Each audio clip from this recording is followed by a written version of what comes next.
नहीं, कोई भी चलेगा। ठीक, अब क्या माइक, चलिए हो गया काम।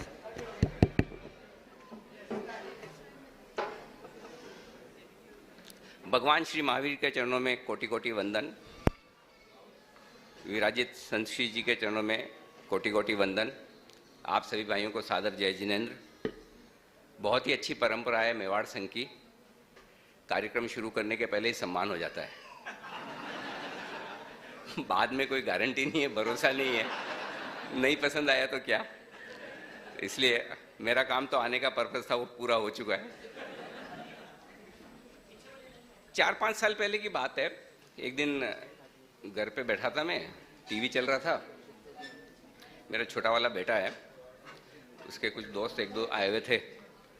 शाम का वक्त था, तो जनरली शाम को तो मेरे शो लाइव होते नहीं है, लेकिन वो मेरे ऐड प्रोमो चलते रहते हैं ब्रेक के बीच में। एक बार आप सेटल हो जाए, हो जाए आराम से, कोई बात। तो उसके एक दोस्त ने देखा, उसको ज़्यादा शायद पता नहीं होगा कि मैं टीवी वगैरह में आता हूँ ये। तो उसने देखा, उसके दोस्त ने आर्यन को बोला, मेरा छोटा वाला बेटा, आर्यन देख देख तेरे पापा। एकदम उन्होंने ब्रेक में देखा, तो मेरे बेटे का रिएक्शन जो था वो मैं बताऊँ, हाँ, इसमें क्या रोज ही आते हैं। तो ये बताने के पीछे पर्पस ये है कि London, Bahrain, Dubai, Abu Dhabi, Hindustan के अलावा बाहर कई सारी ऐसी जगह है जहाँ मैं स्पीच दे चुका हूँ, शो कर चुका हूँ, लेकिन प्रॉब्लम ये कि घर में कोई बुलाता ही नहीं है। सबसे पहले मेरे मामा सुनील कोठारी जी का बहुत बहुत दिल से धन्यवाद कि घर वालों ने भी मुझे इस लायक समझा कि मैं आके आपके बीच में बात करूं। नेमीचंद जी साहब धाकड़ जो आपके अध्यक्ष हैं, हमारे संघ के अध्यक्ष हैं, आपका भी बहुत बहुत धन्यवाद। आप सब लोगों का दिल से शुक्रिया कि आपने ये समझा कि हाँ, हमारे परिवार में कोई ऐसा है जिसकी हम सुन सकते हैं, और स्पेशली जो छोटा हो। और इसलिए भी कि हम तो मतलब मेरा स्पेशली मैं बताऊँ, मैं तो सीए बनने ही मामा को देख के आया था, और मेरे लोकल गार्जियन आप ही थे। और मुझे आज भी याद है 2 चीज़ उन्होंने बोली थी जब मैं आया। एक, ये सीए करने के साथ साथ सीएस भी कर ले। और मैंने कहा सीए तो हो जाए पहले। बोले नहीं, जंग लग जाएगा नहीं तो। एक एग्जाम के बाद तुरंत दूसरा एग्जाम आता है, तो साथ के साथ पढ़ाई होती रहती, नहीं तो क्या वो आदत छूट जाती बीच में, क्योंकि उनको भी पूरा कॉन्फिडेंस था मुझ पर कि पहले अटेम्प्ट में तो पास होगा नहीं। ठीक है ना। तो इसलिए उन्होंने सीएस साथ में ज्वाइन करवा दी। ये बहुत बढ़िया काम किया, मतलब ईश्वर की दया और आपका आशीर्वाद रहा, मामा तो दोनों साथ साथ में डिग्री हो गई सीएस की। दूसरा जो मुझे सलाह दी थी, और वो ये कि जब तक सीए नहीं हो जाए, जब पढ़ाई कर रहा है, ये शेयर मार्केट के चक्कर में पढ़ना मत। आई डोंट नो आपको याद है कि नहीं याद है, मुझे तो याद है, वो भी काम आई। लेकिन मामा ने ये नहीं कहा कि बाद में मत पढ़ना। तो बाद में उसके बाद लाइन वही बन गई कि इन्वेस्टमेंट, स्टॉक मार्केट। आज मुझे नहीं पता कि आप लोग क्या सुनना चाहते हैं, तो इसलिए मैंने कहा भी कि अगर क्वेश्चन आंसर सेशन रहेगा, आपके दिमाग में कोई भी बातें हैं वो मैं आपको बताऊं तो ज़्यादा अच्छा है। बहनें भी काफ़ी हैं, तो आप चिंता न करें कि सिर्फ ये राइट विंग के लिए ही है, लेफ्ट विंग भी उतनी स्ट्रॉन्ग है, चिंता न करें, आप लोगों के लिए भी बहुत कुछ है। अच्छा, प्रोफेशनल फोरम में तो सारे प्रोफेशनल ही होंगे मैक्सिमम। कितने चार्टर्ड अकाउंटेंट हैं यहाँ पर? पीछे भी है, ओके। सारे सीए हैं मैक्सिमम, मतलब 50% से ज़्यादा तो सीए हैं ही। तो पहले शुरुआत आपके काम से करता हूँ। जितने मैक्सिमम मैंने चार्टर्ड अकाउंटेंट्स देखे हैं, एक बार मैं ना कुछ साल पहले की बात है, शायद 10-12 साल हो गए होंगे, एक बार किसी मेरे एक मित्र हैं, उनसे मिलने गया था, इनकम टैक्स ऑफिसर हैं वो, और ऐसे ही चाय पीने पहुंच गया उनके पास में। तो एक बड़ा कोई कर रहे होंगे काम वाम, फाइल वाइल खोल रखे थे, इतना बड़ा ढेर लगा हुआ था कॉन्ट्रैक्ट नोट्स का, वो कॉन्ट्रैक्ट नोट वाले जमाना, मतलब फिजिकल वाला। मैंने कहा अरे वाह, ये तो अपना पेशेंट दिखता है, इतने कॉन्ट्रैक्ट नोट्स हैं, कोई स्टॉक मार्केट वाला आदमी है। तो मैंने पूछा कि स्टॉक मार्केट का आदमी? बोला हाँ, ट्रेड वेड करता है, इन्वेस्ट करता है। किसकी फाइल देख रहे हो? बोले कि चार्टर्ड अकाउंटेंट है। मैंने कहा अच्छी बात है। मैंने कहा बड़ा पैसा बनाया होगा, रिटर्न में कितना भरा है? बोले का पैसा लॉस है। मैंने कहा क्या बात कर रहे हो, मजाक कर रहे हो, ऐसे मतलब सीए हो के लॉस? बोले अनिल जी, आज तक एक सीए की फाइल ऐसी मिली नहीं मुझे जिसने स्टॉक मार्केट में पैसा बनाया। And I was shocked. मैंने कहा ऐसा कैसे? कि सबसे बड़ी प्रॉब्लम उन प्रोफेशनल्स के साथ में है जिनके पास, नहीं वैसे भी ऐसा कुछ देखने जैसा है नहीं, आप चिंता मत करें, कम लाइट में काम चल जाएगा, आवाज जब तक पहुंच रही तब तक ठीक है। सो जब तक ऑल्टरनेट सोर्स ऑफ रेवेन्यू है तब तक आदमी स्टॉक मार्केट के इन्वेस्टमेंट को सीरियसली नहीं लेता है, ट्रेड करता है, इधर नुकसान करता है, उधर आ रही है ना, प्रैक्टिस से पैसा आ रहा है रेगुलरली, इधर आ रहा है इधर जा रहा है, जीरो सम गेम है ना भाई, धरती पर बोझ बराबर रहना चाहिए, करेक्ट। वैसा तो एक तरफ से कमाया इधर दिया, अच्छा जवाब तो किसी को देना नहीं है, खुद सी है, समझदार हैं, right, not answerable to anyone, right, है ना, न क्लाइंट्स को जवाब देना है, न ब्रोकर को देना, ब्रोकर को पैसे मिल रहे ठीक है, क्लाइंट्स को पता नहीं, और वाइफ को तो देना ही नहीं, थने के मालूम, तुम समझे बराबर। तो आज जितनी बहनें हैं जिनके पतिदेव सीए हैं, आपको एक काम करना है, आपके सीए साहब सबकी बैलेंस शीट बनाते हैं, बैलेंस शीट साइन करते हैं, ऑडिट करते हैं, अब ये काम आप करेंगे, लेकिन उनके क्लाइंट का नहीं, उनकी बैलेंस शीट का। बैलेंस शीट दिखाओ, आपके कहां का इन्वेस्टमेंट है भाई। हम सब कोई अमर होने का वरदान तो लेके नहीं आए, एक दिन तो जाना। प्रॉब्लम क्या है, हम ऊपर जाने की प्लानिंग तो करते ही नहीं, यही सोच के आए कि हम तो यही रहेंगे, बाकी सब जाएंगे, राइट। सो अपने एक काम करना है सबसे पहले कि भाई मुझे ये तो बताओ कि क्या क्या है हमारे पास, पता होना चाहिए, राइट। और भगवान न करे कल ऊंच नीच हो जाए तो जो लेना बैंक के वो तो सारे आ जाएंगे, देना बैंक कोई आएगा नहीं। जिसको देना है वो तो आपके पास आके बोलने वाला नहीं कि ये छोड़ के गए थे जो ले लीजिए प्लीज, राइट। सो पहली चीज आपको पता होना चाहिए कि आपकी क्या प्रॉपर्टी है, कहां क्या इन्वेस्टमेंट कर रखा है। और अच्छा चलो ठीक है, सबके होते हैं, मेरे भी हो सकते हैं, हर चीज नहीं बताना चाहें, मैं ऐसा नहीं इन्हीं की तरफ हूं, आपकी तरफ भी हूं ठीक है। तो थोड़ा काम ऐसा तो करें, कुछ तो एक आध पेपर ऐसा हो जो आप लिख के रख लें, कहीं छोड़ दें कि भाई यहां पड़ा है, ये तुम्हें रोज देखने की जरूरत नहीं, जब देखना हो तब देखना, अगर जरूरत ना पड़े भगवान करे तो सबसे पहली चीज है कि आपके जो भी फाइनेंशियल इन्वेस्टमेंट्स हैं, जो प्रॉपर्टीज है, जिसका लेना देना है, उसका कहीं न कहीं आपकी फैमिली में सेकंड राउंड ऑफ डिफेंस होना चाहिए, किसी और को पता होना ही चाहिए, ये बहुत जरूरी है पहली चीज। तो पहला सवाल आपको करना है, बैलेंस शीट बताओ, हिसाब मांगो, उसमें ही आधे लाइन पे आ जाएंगे, गारंटी से कह रहा हूं। दूसरा काम ये करना है, इंश्योरेंस, कितना इंश्योरेंस है।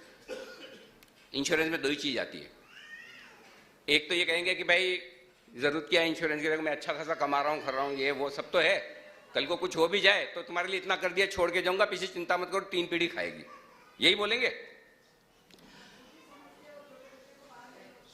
नहीं कोई बात नहीं, कोई बात नहीं, बच्चे हैं, बड़े करे तो तकलीफ है नहीं तो हाँ, तो पॉइंट ये है कि दूसरी चीज आपका एडिकेट इंश्योरेंस होना चाहिए। इंश्योरेंस कितना होना चाहिए, जो लाइफस्टाइल आप आज मेंटेन कर रहे हैं, कि आपके पास गाड़ी है या घर है या जो भी जो आप जिस तरीके से जी रहे हैं, कल को आपके कमाने वाला मेंबर नहीं है तो वही समझो महीने का आपका 1 लाख रुपए खर्चा है, तो वो महीने का 1 लाख रुपए खर्चे के लिए आपका कितना इंश्योरेंस होना चाहिए, उतना इंश्योरेंस आपका होना ही होना चाहिए। तो वो पूछो, और अगर वो बोल दे कि नहीं नहीं अपनी जरूरत नहीं, अपने पूरा जमा कर रखा है, चिंता मत करो, इंश्योरेंस का पैसे क्यों देना है, भाई जब इतना जमा कर रखा है तो ठीक है ना, क्या फर्क पड़ेगा, इंश्योरेंस की प्रीमियम चली जाएगी तो बड़ा नुकसान तो नहीं होगा ना। तो इंश्योरेंस इज मस्ट, दोनों, लाइफ इंश्योरेंस भी और हेल्थ इंश्योरेंस भी। हेल्थ इंश्योरेंस तो सब लोगों ने इस बार एक्सपीरियंस कर लिया या सुन लिया, देख लिया कि कितना काम आता है, करेक्ट। कोविड के वक्त में भगवान न करे ऐसी सिचुएशन कभी भी आए, और अब आजकल तो हॉस्पिटल रहे ही नहीं, कहाँ है हॉस्पिटल, सब 5 स्टार होटल्स है, वहां जाओ पैसे ऐसे लगते हैं बस, मतलब आप जितना इंश्योरेंस लो उतना कम है। सो दूसरी चीज आप अपने घर पे जरूर पूछिए इंश्योरेंस, लाइफ इंश्योरेंस कितना है। हो सकता है आप पे डाउट करे, आपके पति जी सोचे कि ये तो मेरे जाने की प्लानिंग कर रही है कहीं ऐसा डाउट आए तो मेरा नाम लेना, और कोई ना दे तो भी कहना कि अनिल जी को फोन लगाती हूं। तो ये करना जरूरी है। और तीसरी चीज जो करना जरूरी है वो है आपकी ऐसा नहीं कि इनके पास क्या है वही जानना जरूरी है, आपके पास क्या है वो भी इनको जानना जरूरी है। आपके पास भी बहुत कुछ ऐसा है जो इनको नहीं पता है, 100%। हाँ, नोटबंदी में निकल गया वो अलग बात है, लेकिन नोटबंदी में नोट ही निकले हैं, गोल्ड तो अभी भी पड़ा है। सो पॉइंट ये है, अब एक भगवान ने करे, मैं एक एग्जांपल देता हूँ, आपके घर में चोरी होगी, ठीक है, आपका गोल्ड वोल्ड का सामान ले गए और आपकी किस्मत अच्छी रही, चोर पकड़ा भी गया। अब पुलिस स्टेशन में आपको बुलाया पतिदेव को कि भाई आओ, एक चोर पकड़ा है, इसने 5-15 जगह चोरी की है, ये सारा पूरा ढेर है, अब इसमें से निकालो, आप वाली कौन सी है। हो सकता है आप भी नहीं निकाल पाए, पतिदेव की तो बात दूर है। मुझे नहीं पता कि यहाँ पे कितने पतिदेव को पता है कि आज उनकी वाइफ ने कितना गोल्ड कहाँ कहाँ पहन रखा है, आंख नाक कान के कैसे क्या है, मुझे तो नहीं पता रहता, करेक्ट। अब उसके फिर दो ही ऑप्शन है, आपको भी पुलिस स्टेशन ले जाए, चेक कराएं, ये कराएं, फिर भी आपको पता नहीं, आप भी पता कर पाएंगे, ऐसी अशीज ही वशी ही मालूम नहीं, थोड़ा तो यू ना, तो और 4 चक्कर लगाओ, और वो भी सब ऐसे लोगों के सामने। तो उसका दूसरा तरीका ये है, आपके पास जो भी ज्वेलरी है उस ज्वेलरी का फोटो आपके पास होना चाहिए, राइट। तो कम से कम फोटो होना चाहिए, और प्रिफरेबली पहना हुआ फोटो होना चाहिए, ताकि ये कि प्रूफ है कि इनके पहना हुआ था, देखिए ये पहन के रखा हुआ था, इस तारीख का फोटो है, ये हमारी है, पक्का सबूत। लेकिन यहां पे एक रिस्क बहुत बड़ी है, रिस्क नहीं कि इनकम टैक्स वाला जाएगा, रिस्क वो नहीं है, रिस्क ये है पहनने के बाद जब आप इतने सुंदर लगते हो और वो फेसबुक पे अपलोड कर दी तो फिर पक्का इनविटेशन है। वैसा है वो, राजस्थान में गर्मियों में छत पे सोते हैं ना, किसने अपडेट डाल दिया फेसबुक पे, मैं आज छत पे सोने वाला हूं, और 25 मच्छरों ने उस पर लाइक कर दिया, या हम आ रहे हैं भाई तो वैसे ही हाल हो जाएगा आपका, अगर फोटो आपने फेसबुक पे सब लगा दी, भाई हाँ यहीं जाना है। सो पॉइंट ये है कि आपको ये पता होना चाहिए, और इतना ही पता इधर भी होना चाहिए, तब जाके आपकी फाइनेंशियल सिचुएशन आपके कंट्रोल में। तो ये छोटी मोटी चीजें थी, वैसे तो मैं घंटों बात कर सकता हूँ, किसी दिन महिला मंडल के लिए अलग से कार्यक्रम करेंगे तो बड़ा आपको आनंद आएगा कि आपको भी क्या सीखना समझना चाहिए। दूसरी चीज, आजकल पिछले 1.5 साल में मेरे पेशेंट्स बहुत बढ़ गए, मार्केट में तेजी, एक ही मार्केट है जहां कमाई हो रही है। एक जमाना तो बुलाना पड़ता था, आजकल लोग सामने से आते हैं, मतलब इतना भरा हुआ ऑडिटोरियम बहुत दिनों बाद देखा है ऑनेस्टली। मतलब नहीं तो 2008 की मंदी में अगर स्पीच देने जाए, पहले तो स्पीच देने का मन हो तो कोई सुनने वाला नहीं, ठीक है। अच्छा गलती से पहुंच गए, 2, 5, 15 लोग आ भी गए तो चुपचाप घर पे बोल के आता कि मैं जस्ट इससे मिलने जा रहा हूँ। कोई ये नहीं कहता अनिल जी का स्पीच सुनने जा रहा हूँ, अगर स्टॉक मार्केट की स्पीच सुनने गए मतलब कैरेक्टर लूज है इस आदमी का, मतलब कोई काम धंधा नहीं है। लेकिन फॉर ए चेंज जो अच्छी चीज हुई है वो ये कि लोग इन्वेस्टमेंट्स को समझ रहे हैं, उसको करियर ऑप्शन की तरह देख रहे हैं। ट्रेडिंग करना बुरी बात नहीं है, स्किल्स के साथ पढ़ लिख कर अगर आप वो काम करते तो वो अच्छी बात मानी जा रही है। अब अपने को क्या समझना है, देखो अपने सब आपस में बढ़ रहा बराबर है, हाल तक जितना भी पैसा बनया वह सब या तो प्रॉपर्टी में बनया है बराबर है, या गोल्ड में, जी मैं आपने दिमाग नहीं लगाना पड़े बराबर। अब आगे क्या होगा, देखो हमारे पिताजी ने जो किया उस जमाने के हिसाब से सही था, हमारे दादाजी ने जो किया उस जमाने के हिसाब से सही था। अब जमाना बदल रहा है, अब हमारी इकोनॉमी सिर्फ इंडिया तक सीमित नहीं है, हम ग्लोबल हो रहे हैं, चीजें बदल रही है, और बदलती हुई चीजों के साथ अगर हम नहीं बदलेंगे तो पीछे रह जाएंगे। कैसे? किसी भी एसेट क्लास में पैसा तब बनता है जहां पर वहां और पैसा आए। मतलब अगर मैंने कोई शेयर खरीदा और मैं समझता हूं मैं समझदार हूं, वो अलग बात है, सामने किसी ने बेचा भी है वो भी यही समझ रहा है कि मैं समझदार हूं, मैं बेच रहा हूं क्योंकि नीचे जाएगा, और खरीदने वाला समझता है मैं समझदार हूं क्योंकि ऊपर जाएगा। वो ज्यादातर केस में दोनों ही बेवकूफ साबित होते हैं बाद में क्योंकि मतलब ये ऐसा मार्केट है, बाय करो तो कितने। अच्छा एक चीज बताओ, कितने लोगों की ये प्रॉब्लम यहाँ पे कि खरीदते ही शेयर नीचे चले जाता है। अच्छा, कितने लोगों की ये प्रॉब्लम कि बेचते ही नीचे ऊपर चले जाता है? और अब मेरी बात मानिए, मैं आपको सर्टिफिकेट दे रहा हूं, आप एकदम परफेक्ट शार्प मतलब बेहतरीन इन्वेस्टर है, मैं दे रहा हूं सर्टिफिकेट, एकदम सही आप सोचते हैं, बस करिए उल्टा। जब खरीदने का मन हो तब बेचना है, जब बेचने का मन हो तो खरीदना है। आप थॉट प्रोसेस मत बदलिए, वो बदल नहीं पाएंगे, बदलेंगे तो कुछ फायदा नहीं है, आप वो कर भी नहीं पाएंगे। जो मन आ रहा है उसका उल्टा कर लो बस, हो सकता है ये करके देखो शायद फायदा हो। सो पॉइंट ये है कि अब हमें फाइनेंशियल एसेट्स की तरफ जाना पड़ेगा। प्रॉपर्टी, गोल्ड, प्रॉपर्टी, एफडी, ये जमाने गए, ये जमाने गए। हम लाइफ टाइम के लोएस्ट इंटरेस्ट रेट्स में हैं इस वक्त, करेक्ट। अब क्या मिलेगा, आप इंटरेस्ट काट कटा के अगर आपको एफडी में 3.5-4% मिल जाए तो मेहरबानी समझो। इन्फ्लेशन उससे ज़्यादा है, महंगाई उससे ज़्यादा है, तो अल्टीमेटली आप अपना पैसा कम कर रहे हैं, साल दर साल आपका परचेजिंग पावर कम हो रहा है। सो आपको करना यह है कि अब धीमे धीमे समझना पड़ेगा कि फाइनेंशियल इन्वेस्टमेंट्स कैसे किए जाएं। अब प्रॉब्लम क्या है, प्रॉब्लम यह है कि स्टॉक मार्केट से सबको डर लगता है, ऊपर नीचे बहुत होता है, नुकसान हो जाता है। बिल्कुल सही बात है, डरना भी चाहिए, जिस दिन नहीं डरेंगे उस दिन पक्का नुकसान होगा। जब नहीं डरते तभी तो शेयर खरीदते हैं, डरे तब तक थोड़ी खरीदा है। और नुकसान तो तभी होता है जब शेयर खरीदते हैं, जब तक नहीं खरीदे तब तक तो नुकसान होने का भाई पॉइंट ये है कि एक एरोप्लेन बनाए, एरोप्लेन सबसे ज्यादा सेफ कब है, जब एयरपोर्ट पे खड़ा है। ये बनाया किस लिए उसको, एयरपोर्ट की शोभा बढ़ाने के लिए कि उड़ने के लिए? उड़ने के लिए ना। तो सिंपल सी बात है कि अगर खड़ा रहेगा तो सेम चीज स्टॉक मार्केट के साथ में रिस्क है, लेकिन उस रिस्क को खत्म नहीं किया जा सकता, कम किया जा सकता है। कम करने के दो ही तरीके हैं।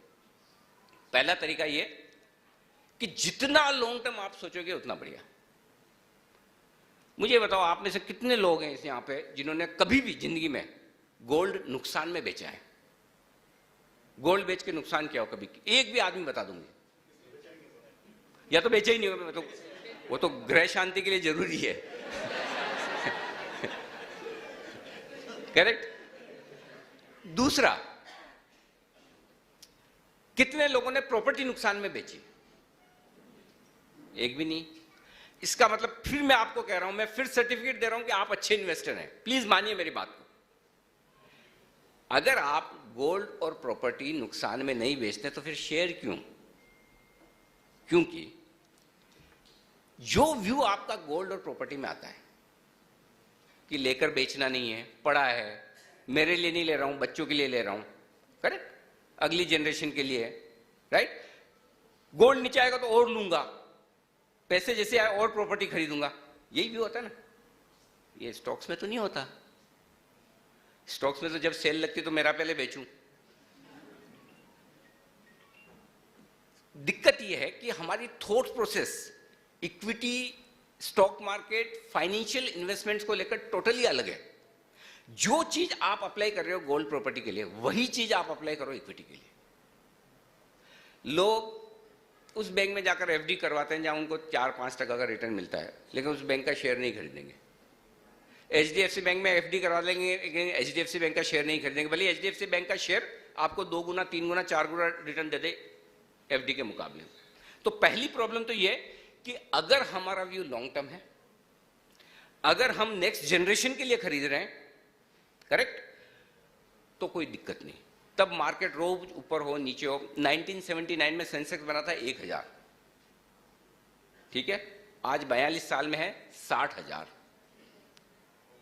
600 गुना, सॉरी 60 गुना, 60 गुना आपका 42 साल में, मतलब हर साल डबल से ज्यादा, करेक्ट। अगर आपने कुछ नहीं किया, खाली सेंसेक्स में लगा दिया, ये सिंपल रिटर्न है। स्टॉक्स में उससे ज्यादा भी हो सकते हैं, कम भी हो सकते हैं। कई सारे स्टॉक्स बंद हो जाते हैं, कंपनियां बंद हो जाती हैं, वो भी हो सकता है। कई सारों में कई गुना ज्यादा भी होते हैं। वो अपने अपने, आप कहीं किसी पे भरोसा ना करें, किसी अनिल सिंघवी की ना सुने, किसी फंड मैनेजर की ना सुने, किसी ब्रोकर की ना सुने, सिर्फ सेंसेक्स में ही लगा दें। सिर्फ निफ्टी में ही लगा दें, आज भी 18,000 की निफ्टी है, 60,000 का सेंसेक्स है। आपको क्या लेवल देखना है जिंदगी में, मुझे ये बताओ। वो लेवल दिखेगा, जो आप देखना चाहते हो वो दिखेगा। तो मैं इसलिए बार बार कहता हूं, और मेरा वो डायलॉग काफी वायरल भी हुआ कि इंसान हो या निफ्टी, अंत में जाना ऊपर है। बस फर्क ये है कि आपको और हमें एक चीज इंश्योर करनी है कि जब तक निफ्टी ऊपर न जाए तब तक हमें नीचे रहना है। सो आप अपनी हेल्थ का ध्यान रखो, वेल्थ अपने आप बन जाएगी। अगर हम फिट है, फिजिकली मस्त हैं, खुश हैं, प्रसन्न हैं, जिंदगी अच्छे से जी रहे हैं, तो पैसे तो बनेंगे। अगर जिसकी इच्छा है कि वो सेंसेक्स को 1 लाख देखे, मुझे नहीं लगता कि वो इच्छा सही है। अगर आपकी इच्छा सेंसेक्स को 6 लाख देखने की है तो इस मार्केट में आइए, और ये होगा। आप हम रह नहीं रहे हैं, होगा, जरूर होगा। और आपको एक और चीज बता दूं, अभी तो मतलब कई बार होता है कि जैसे प्रॉब्लम क्या है कि हम लोग फिल्म देखना चाहते हैं, लेकिन गए थिएटर के बाहर, देखा अरे वाह अच्छा सा पोस्टर है, ठीक है ये हीरो है वो है, देख के आ गए। पोस्टर देख के आने में कितना मजा आता है, थोड़ा सा ठीक है देख लिया। फिल्म का मजा लेना तो टिकट तो खरीदनी पड़ेगी ना, करेक्ट? टिकट भी खरीदनी पड़ेगी और खरीद कर 3 घंटा अंदर बैठना भी पड़ेगा, तब जाके क्लाइमैक्स आएगा। और उस क्लाइमैक्स में जो आनंद है वो शुरुआती 15 मिनट में नहीं है। लेकिन वो शुरुआती 15 मिनट आपने छोड़ दिए तो आपको क्लाइमैक्स भी पता नहीं चलेगा। सो पूरी पिक्चर देखनी है टिकट लेके। टिकट लेने का मतलब है इन्वेस्टमेंट करना, ठीक है? और अगर 3 घंटे की पिक्चर है तो दोस्तों यकीन मानिए अभी इंटरवल नहीं हुआ है, अभी पिक्चर बहुत बाकी है। और अगर राजधानी मुंबई सेंट्रल से निकलिए दिल्ली पहुंचना है तो अभी सूरत ही पार हुआ है, चिंता मत करिए, बहुत बहुत बहुत लंबा रास्ता है। हिंदुस्तान का समय है और अगले 10 साल, और मैं ये कहता हूं कि जरूरी नहीं कि आप स्टॉक मार्केट में इन्वेस्ट करें, कोई जरूरी नहीं। हिंदुस्तान का टाइम है, आपको जो अच्छा लगे वो काम करिए, आप बिजनेस करिए। जिंदगी में इससे बढ़िया समय आपको बिजनेस करने के लिए नहीं मिलेगा। आज एक जमाना था, वैसे आप फ्रैंकली अपने फादर से पूछेंगे, अपने दादाजी से पूछेंगे जो बिजनेसमैन रहे हम, कि बिजनेस करने के लिए सबसे मुश्किल समय कौन सा है। सो आपके दादाजी के और माँ का जमाना में घणे मुश्किल है भाई, कई दिन में एक बस आती नहीं, एक जाती नहीं, कहीं नहीं, कभी सामान आ रही हो नहीं आ रही हो, नशा नहीं चालतो, ठीक है। फादर वाला माँ का टाइम पर बहुत मुश्किल है और पूछो मत ही हो। आज के बच्चों को पूछोगे बोले this is the toughest time, so much of competition, everyone knows at what price I am buying, what price I am selling, right? So business environment is same at every point in time. Things change, competition and environment doesn't, right? So अब फिर आज क्या अच्छा है, मैं ऐसा क्यों कह रहा हूं कि आज बहुत अच्छा है। आज क्या अच्छा है? पहला, transportation, communication, technology, and most important for any businessman is money, liquidity. Today India is ready to fund and finance each and every startup and unicorn.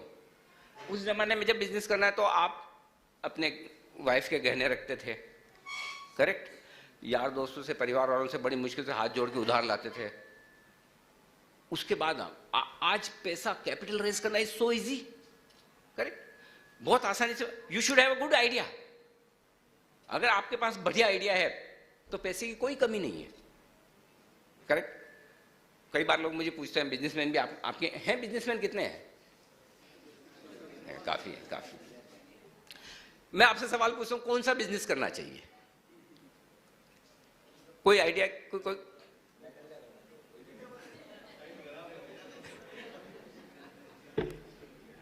देखिए, इस वक्त दुनिया में 2 ही तरह के बिजनेस बचे हैं जो आप कर सकते हैं, और जिन लोगों को लगता है बिजनेस करना आसान है उन्हीं के लिए ये है।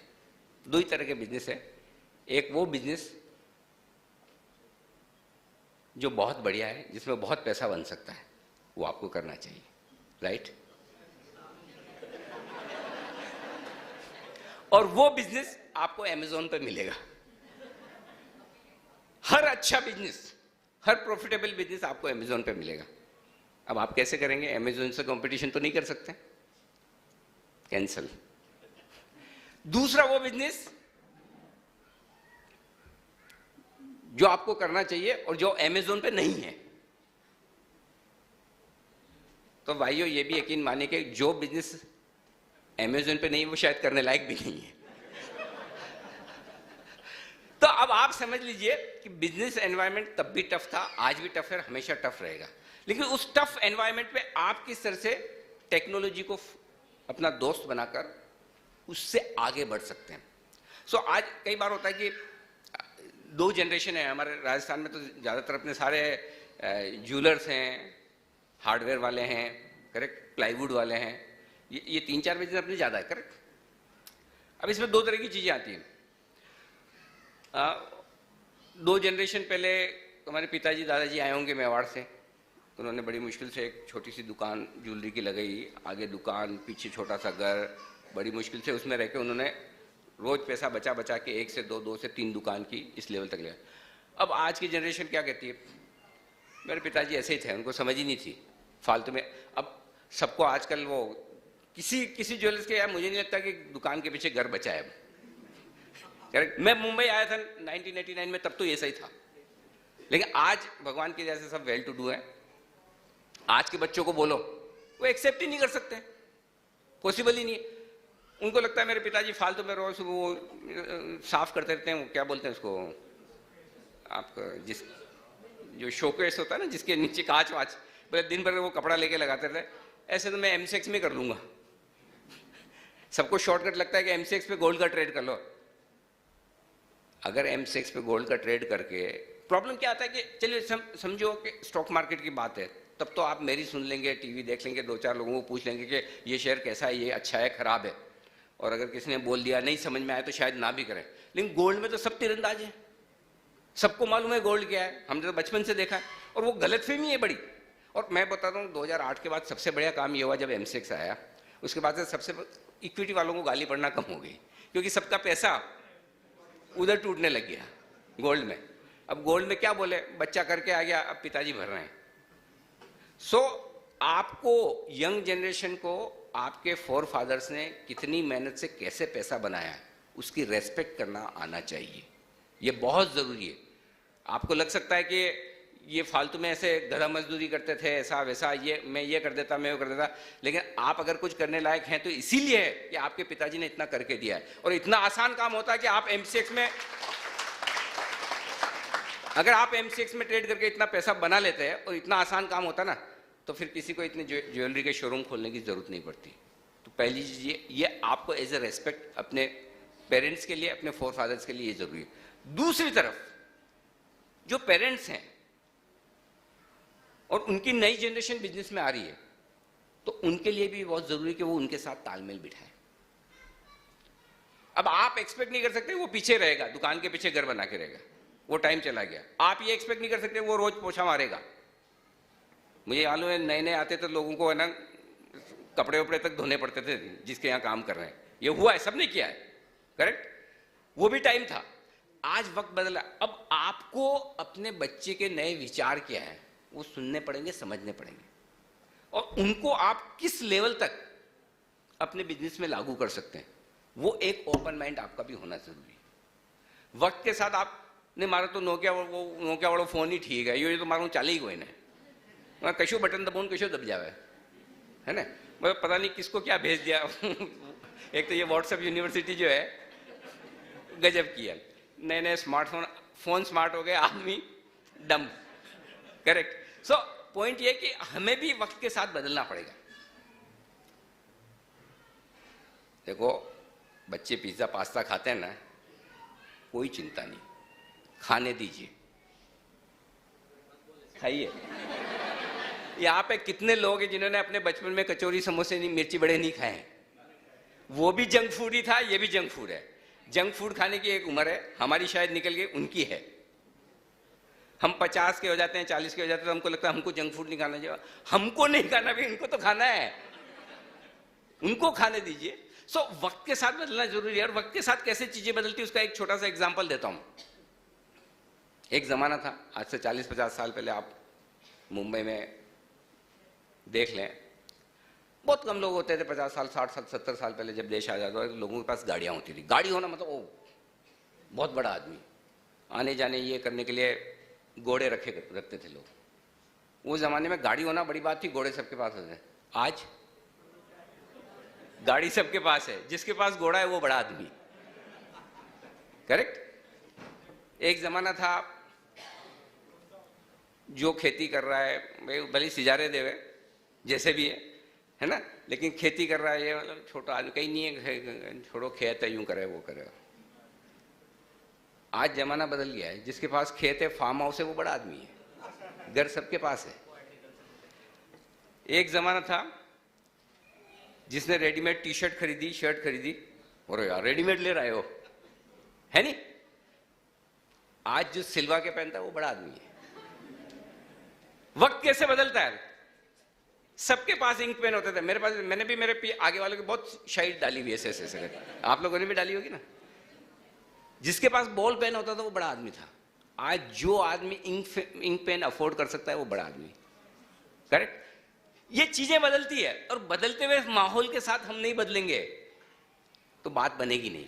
सो हमें नेक्स्ट जनरेशन को देखकर आगे अपना बिजनेस करना है या इन्वेस्ट करना है।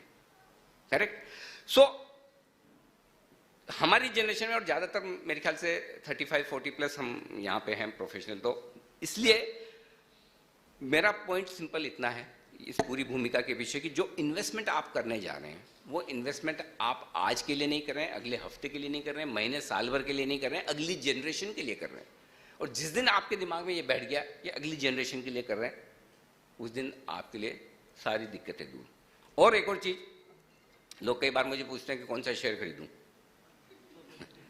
यहां भी आएगा सवाल, आप आए उससे पहले मैं पूछ दूं।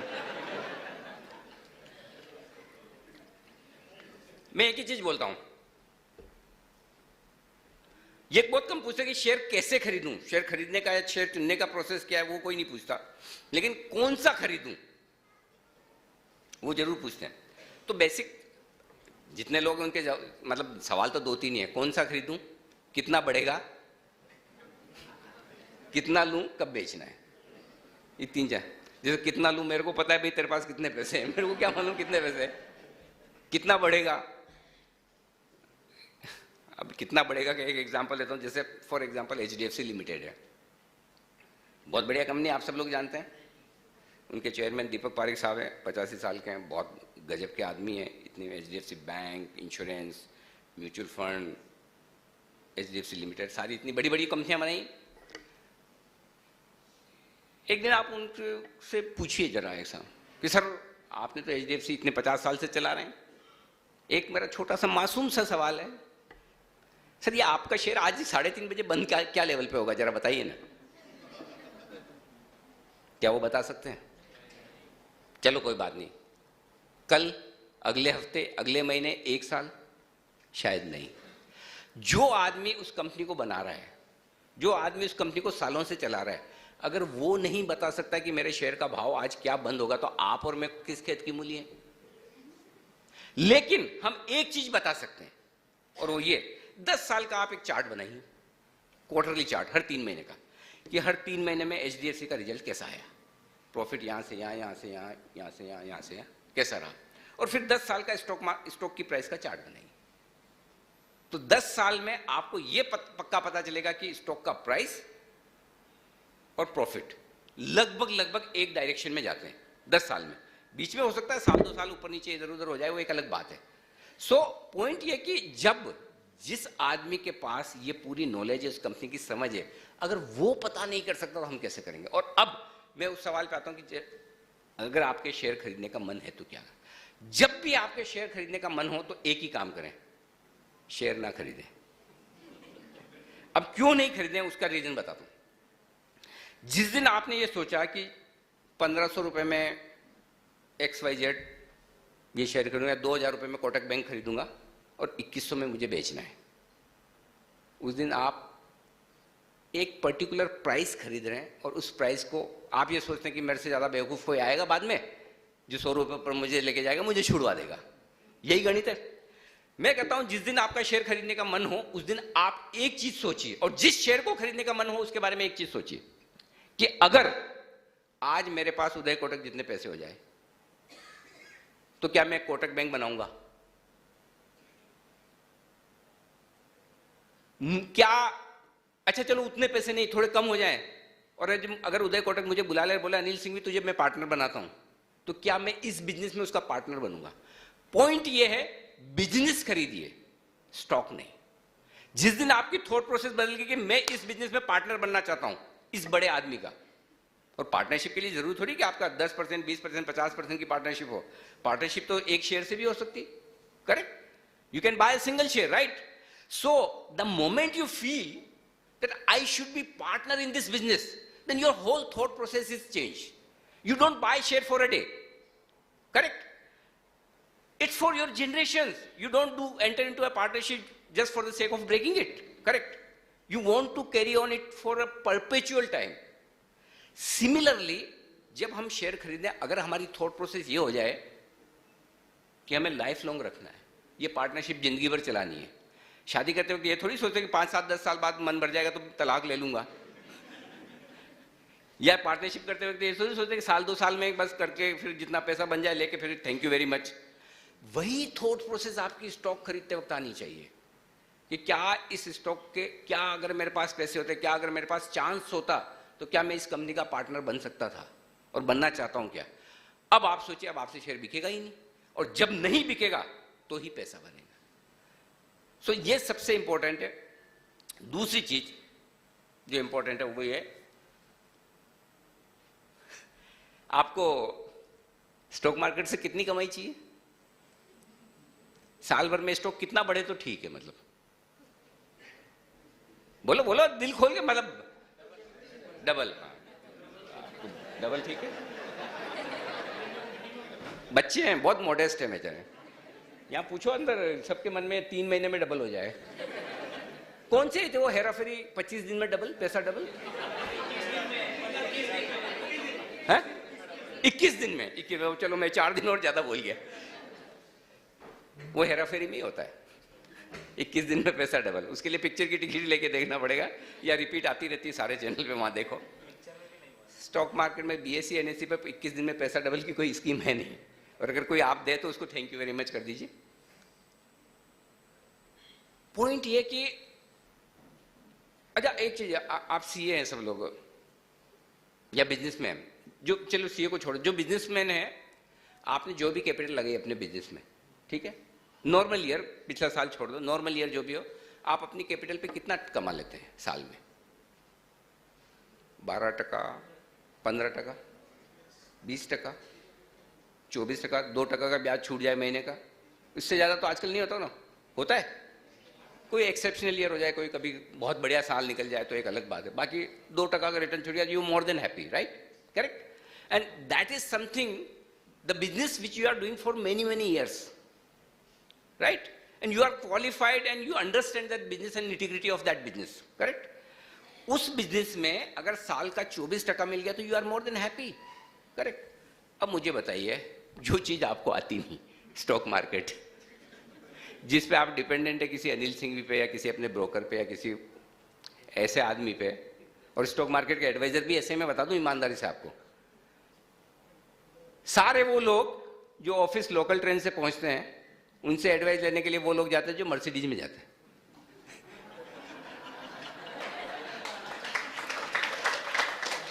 फैक्ट है कि नहीं है? क्या है, दो ही चीजें हैं मार्केट में, किसी के पास पैसा है, किसी के पास एक्सपीरियंस है। सुरेश जी के पास बहुत पैसा है, किसी ब्रोकर के पास जाएंगे, पूछेंगे भाई बताओ, तो 2, 4, 6 महीने बाद, साल भर बाद जिस ब्रोकर के पास गए उसके पास पैसा हो जाएगा, और सुरेश जी के पास एक्सपीरियंस।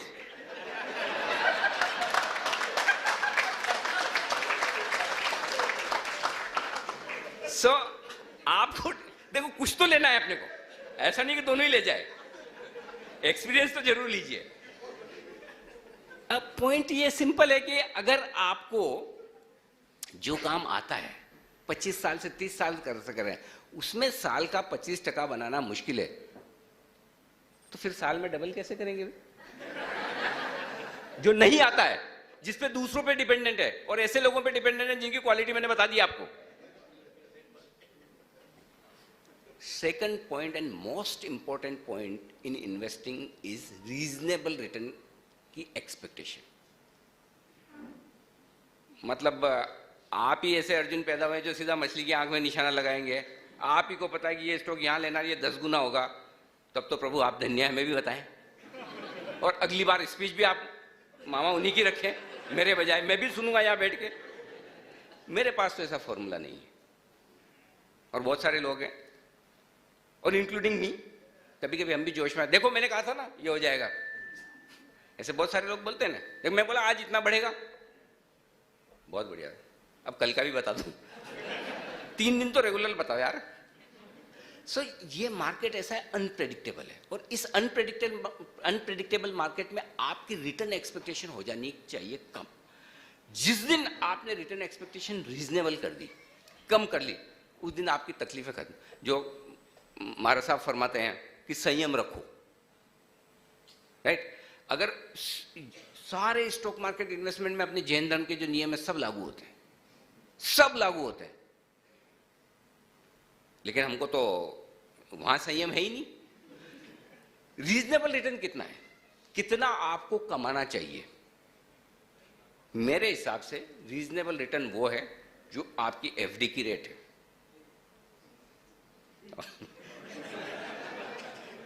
अरे पूरा सुनो, एफडी की रेट से दुगुना आफ्टर टैक्स, ये आपकी रीजनेबल रेट। सपोज एफडी की रेट 5% है, 6% है, तो 12% टैक्स कटने के बाद आपका इक्विटी से 12% रिटर्न आ रहा है।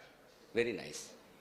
ये अब ऊपर का जो आए वो अपना नसीब, करेक्ट? कुछ साल ऐसे होंगे जो आपको रिटर्न 2 गुना, 4 गुना, 5 गुना भी दे देंगे, कुछ साल ऐसे होंगे जो खाली जाएंगे, सूखे जाएंगे, नेगेटिव भी हो सकता है, राइट?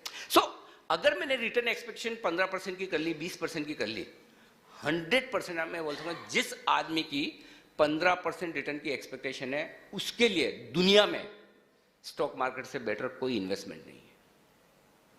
और आपको एक और चीज बताता हूं, चाहे 1970 में आप प्रॉपर्टी के दाम देख लें, ये 1000 सेंसेक्स का लेवल था जो 60,000 पहुंच गए, फिर सॉरी 100, हाँ, इसलिए 600 टाइम में थोड़ा कंफ्यूज हो गया था, 100 था, 100 से यू आर करेक्ट 60,000, 600 टाइम्स हुआ।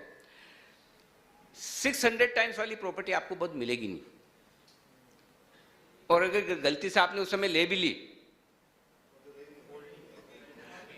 वो एक क्या हुआ कि हरियाणा में किसी एक आदमी ने बहुत अच्छी लोकेशन पे प्लॉट खरीद लिया, ठीक है,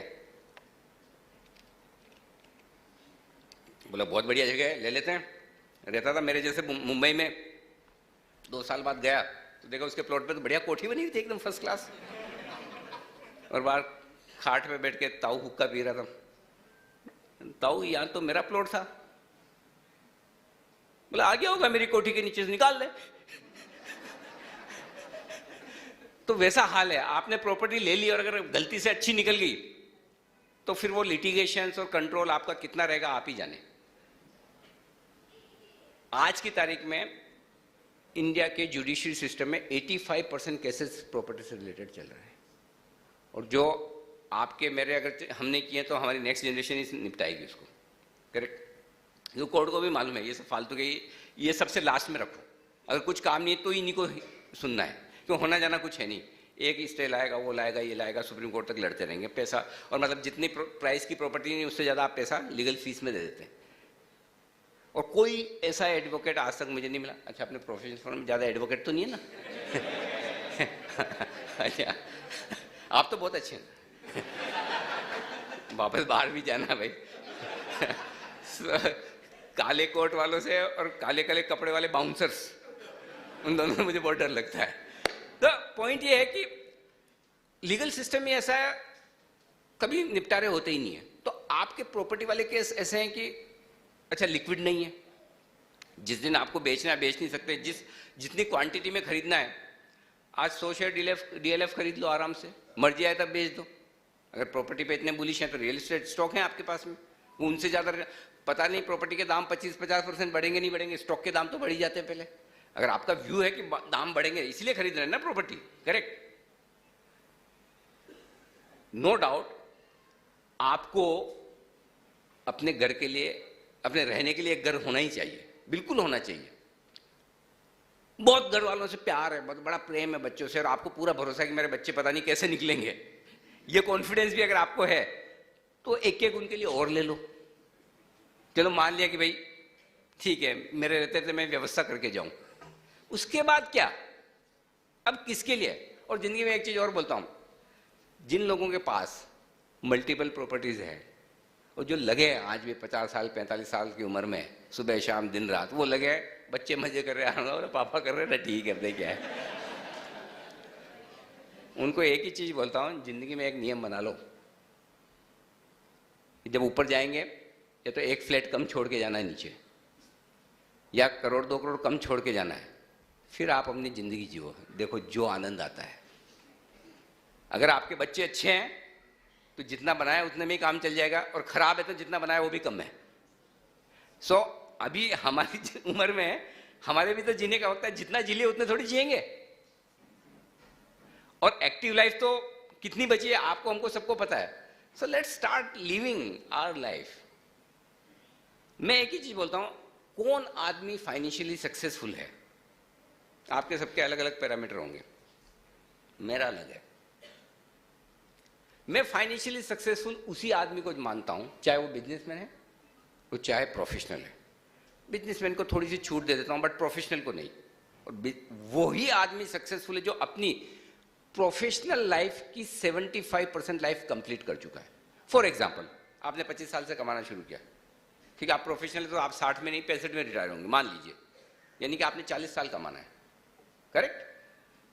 अगर आपकी 30 साल की प्रोफेशनल लाइफ कंप्लीट हो चुकी है और उस लाइफ के बाद अगर आपके इन्वेस्टमेंट्स, आपकी जो रेगुलर इनकम है, जैसे मैं जॉब करता हूं, ठीक है, मेरी जो भी सैलरी आती है, अगर मेरे इन्वेस्टमेंट मेरी 75% प्रोफेशनल लाइफ कंप्लीट हो जाने के बाद उतनी कमाई नहीं देते हैं जितनी मेरी सैलरी से आती है, तो आई एम फाइनेंशियली फेल्ड।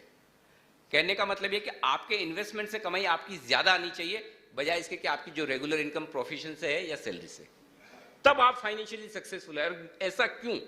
जिस दिन आप ये अचीव कर लेंगे उस दिन आप अपनी टर्म्स कंडीशन पे जिएंगे। नौकरी जेब में रखता हूं, कल से मन किया तो आऊंगा, नहीं तो नहीं आऊंगा, अपने पैशन के लिए जीता हूं, यह दम होना चाहिए।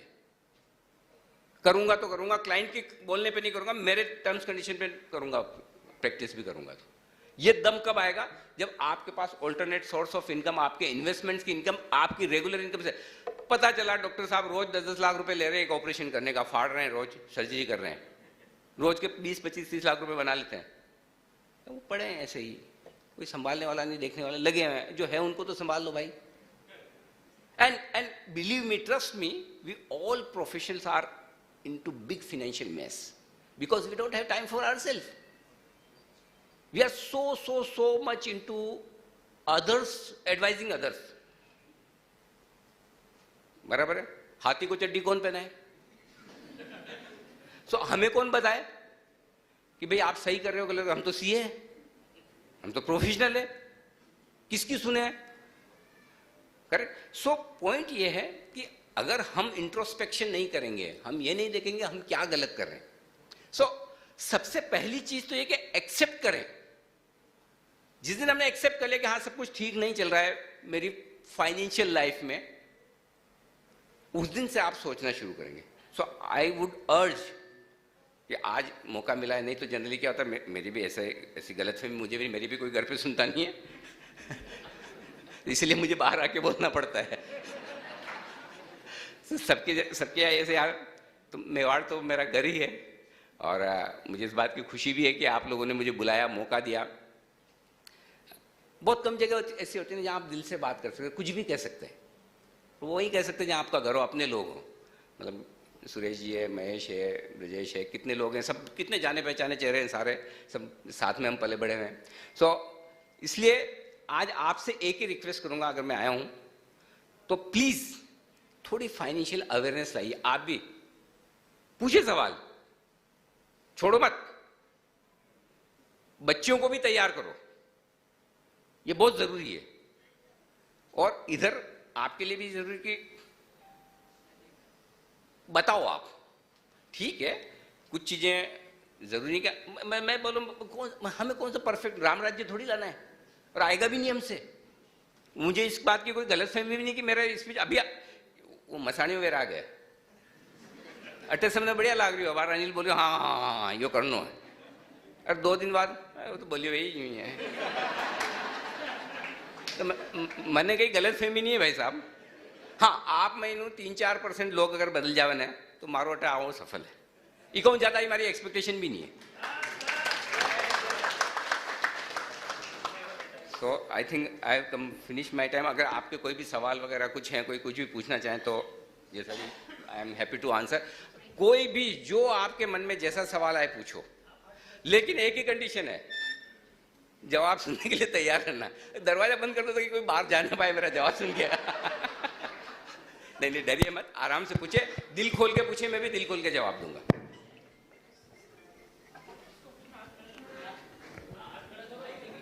और एक एक ही पूछिए ताकि ज्यादा लोगों को मौका मिले, क्योंकि आप तो सवाल छोटा पूछेंगे, मैं जवाब बहुत लंबा दूंगा।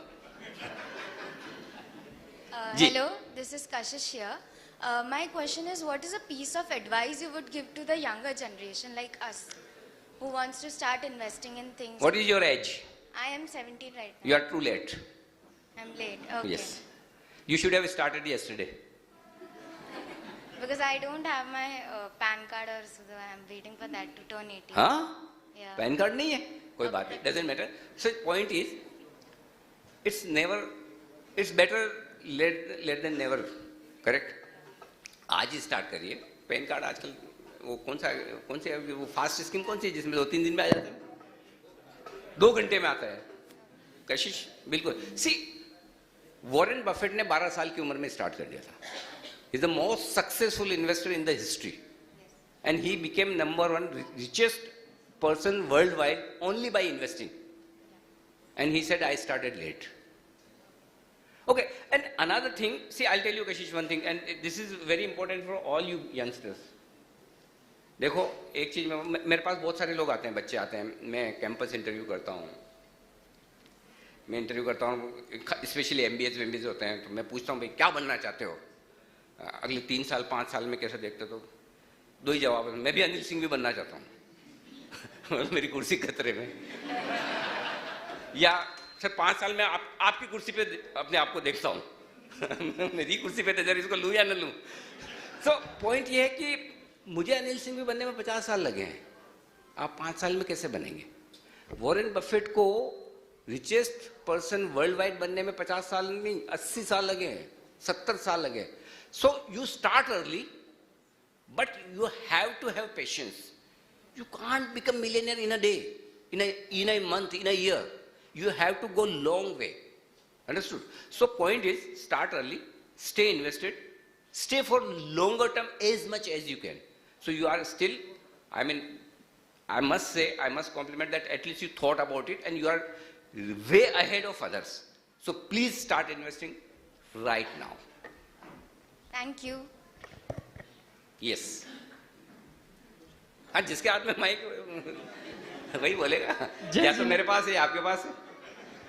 जी अनिल भैया, जय जिनेंद्र। जय जिनेंद्र। प्रणाम महाराज साहब। 2 सवाल है। एक सर 2 है, बहुत जरूरी है, दोनों बहुत जरूरी है, इसीलिए बहुत छोटे छोटे हैं। सबसे पहले तो क्यों ना हम इंडिया में एक ऐसा कल्चर क्रिएट करें कि जैसे हम लोग किसी के बर्थडे होते हैं, एनिवर्सरीज होती है, अलग अलग तरह की जो फंक्शंस होते हैं, क्यों ना हम अपने नेक्स्ट जनरेशन को या जिनको भी हम मानते हैं, क्यों ना हम एज अ स्टॉक या गोल्ड ETF या इंडेक्स ETF वगैरह उस तरह का एक कल्चर हम क्रिएट करें। एक तो ये चीज़, और दूसरा शायद ये मेरे लिए भी इम्पोर्टेंट है कि क्योंकि मैं स्टॉक मार्केट में as a technical research analyst हूँ, जी बिजनेस के पैनल पे एंट्री का क्या क्राइटेरिया है?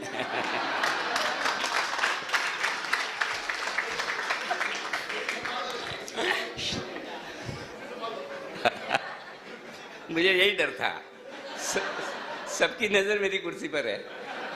नहीं बिल्कुल, आपकी कुर्सी पे बिल्कुल नहीं, आपने कैपेबिलिटीज है, क्वालिटीज है, तो you are most welcome. And I must say, शायद मैं ये तो चीज प्राउडली कह सकता हूं कि जितने नए लोगों को टीवी पर मैंने चांस दिया होगा किसी जर्नलिस्ट ने नहीं दिया होगा। तो अगर आप में क्वालिटीज़ हैं डेफिनेटली आप आ सकते हैं, कोई दिक्कत नहीं है। और आप देख सकते हैं फॉर अ फैक्ट जो लोग 10-15 साल से बिजनेस टेलीविज़न देख रहे हैं वो जानते हैं इस बात को।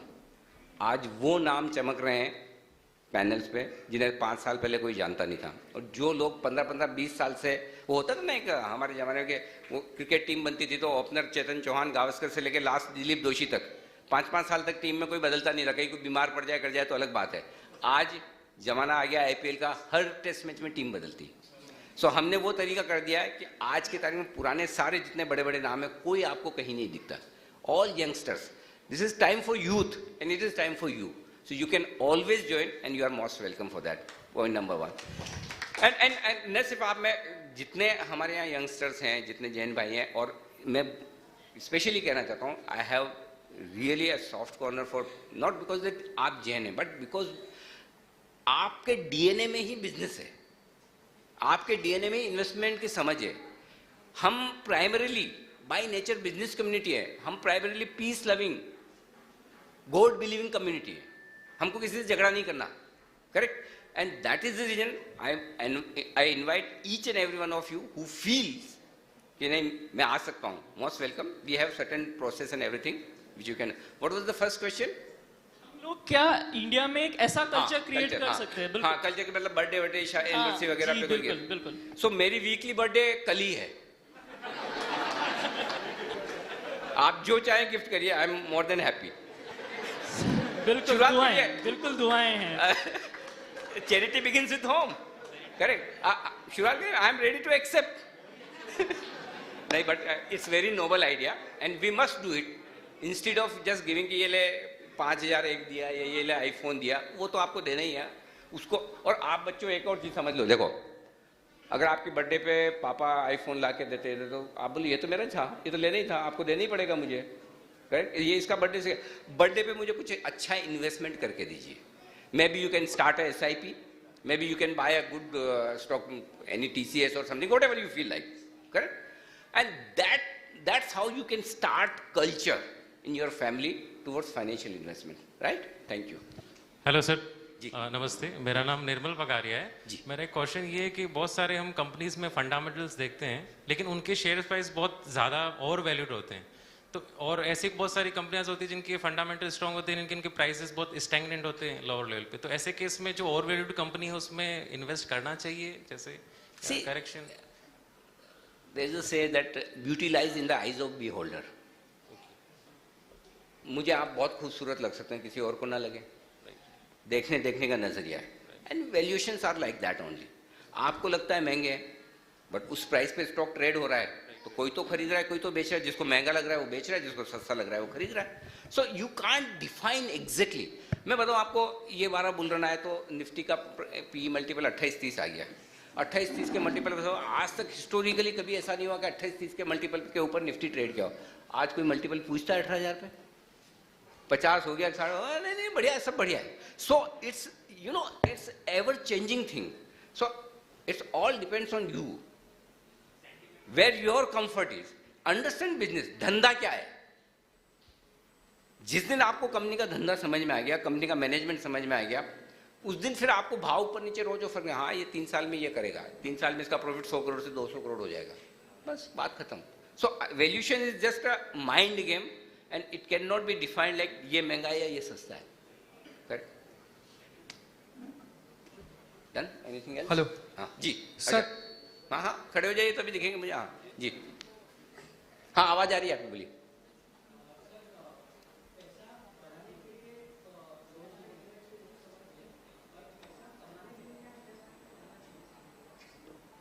पैसा कमाने के लिए, ओके, गुड क्वेश्चन। और आजकल यंगस्टर्स काफ़ी लोग ये सोचे कि स्टॉक मार्केट को एज अ करियर हम ले लें।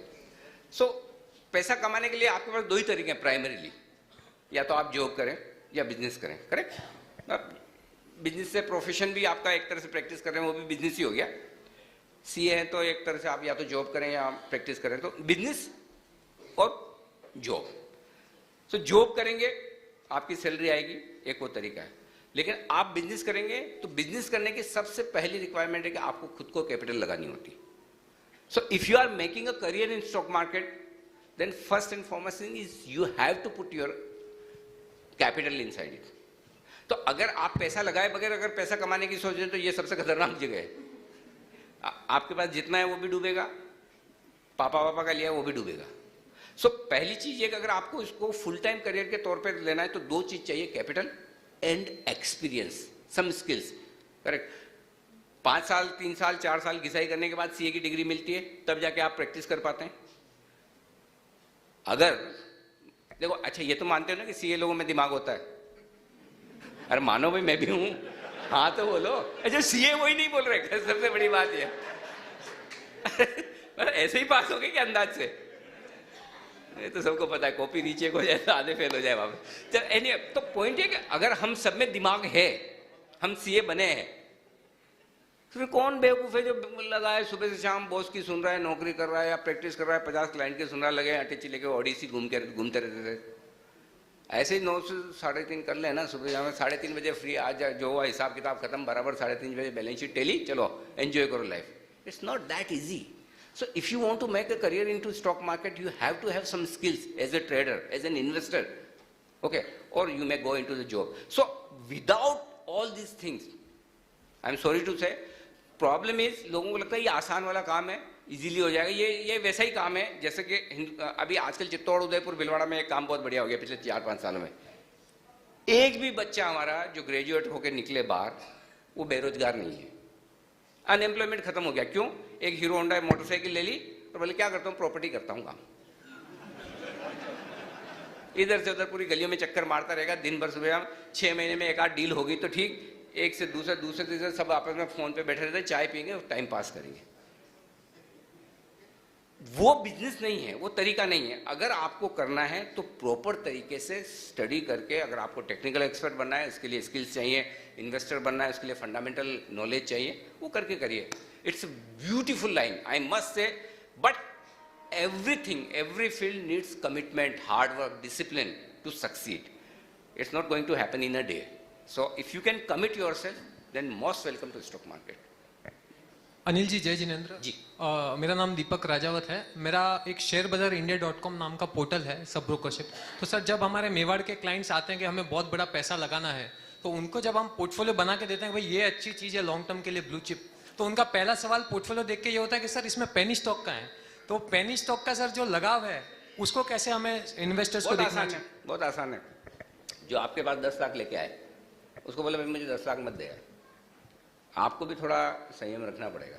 बोले मुझे 9 लाख ही दे, ये 1 लाख तेरे जान डालना है, तू डाल दे, बस अपने 9 लाख पे बनेगी दलाली, ठीक है ना भाई? मुर्गी जिंदा रहेगी तो अंडे देगी ना, है ना? तो अपने रोज अंडे चाहिए, तो उसको बोला कोई बात नहीं, फिर तू करके देख ले। अगर तेरे को लगता है पेनी स्टॉक में तूने मेरे इस पोर्टफोलियो से ज्यादा रिटर्न बनाया, तो फिर आप एक काम करो, आप अपना भी उसी को दे दो, राइट? ऐसा होगा नहीं। So you have to be firm. People will ask anything, people ask so many times, मेरे को पूछते हैं कि व्हाट अबाउट दिस स्टॉक, ये 20 वाला 200, मैं हो जाने दो, जिस रास्ते मुझे जाना नहीं मैं पूछूं क्यों? जो स्टॉक मुझे रिकमेंड नहीं मैं पढ़ता ही नहीं। अरे 8000 स्टॉक लिस्टेड है, मुझे तो 80 चाहिए खाली, और 80 में से भी 8 रिकमेंड करने हैं, correct? So you have to shrink your universe and then things are done. So you have to be firm. कभी एक चीज बताओ, उसको अगली बार जो आए ना उसको बोलना, बीमार हुए डॉक्टर के पास गए हो, डॉक्टर ने बोला ये वाली दवा लगाओ, इंजेक्शन, नहीं ये वाली नहीं, ये लगा। कभी ये बोला है क्या? नहीं ना। आप उसके फाइनेंशियल डॉक्टर हैं, जो मैं बोलूंगा करना, नहीं तो दूसरे डॉक्टर के पास जा। इतना कलेजा होना चाहिए। और I can promise you he will not go anywhere if you strictly tell him बस तेरे को जिसके पास जाना है, मेरा तरीका यही है, मैं तेरे हिसाब से नहीं बनूंगा, तेरे हिसाब से बनाना तो मेरे पास आया क्यों? So as a financial advisor you have to be firm and stick to your rules and regulations. जी सर, आप टाइम देख लेना कब खत्म करना। हाँ जी, जी। अनिल जी, जय जिनेंद्र, आदर्श भंडारी यहाँ से। अच्छा, ओके। हाँ सर, मुझे ये पूछना था, what should be the thought process before buying a share like a company, suppose Ambuja cement और ACC cement? So the question is, what should be the thought process depending upon the type of the company? अच्छा, घर में बहनें वहनें हैं आपके? शादी वादी होगी बहनों की? नहीं. शायद नहीं हुई.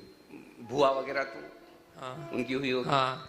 उनकी जब भी शादी करने के पहले की जो प्रोसेस होती है अपने मेवाड़ में, वो आपने क्लोजली ऑब्जर्व की है? या. आपने कही भाई मेवाड़ में देखो, यदि शादी संबंध करना हो तो પછી आप कंवर साहब ढूंढा, बराबर? कंवर साहब छारिया एक है ना, तो कंवर साहब अपन कैसे ढूंढते हैं? मतलब लड़का ढूंढना अपने घर में बच्ची के लिए, तो 2 4 5 लोगों को पूछोगे समाज में जो बढ़िया लोग हैं मजबूत, नेमीचंद जी को पूछा, सुनील कोठारी जी को पूछा, आंचले जी को पूछा कि भाई इनके कनेक्ट अच्छे अच्छे लोगों में उठना बैठना है, सब बढ़िया संबंध बताएंगे, उन्हीं के पास जाते हो ना, हर किसी से नहीं पूछते.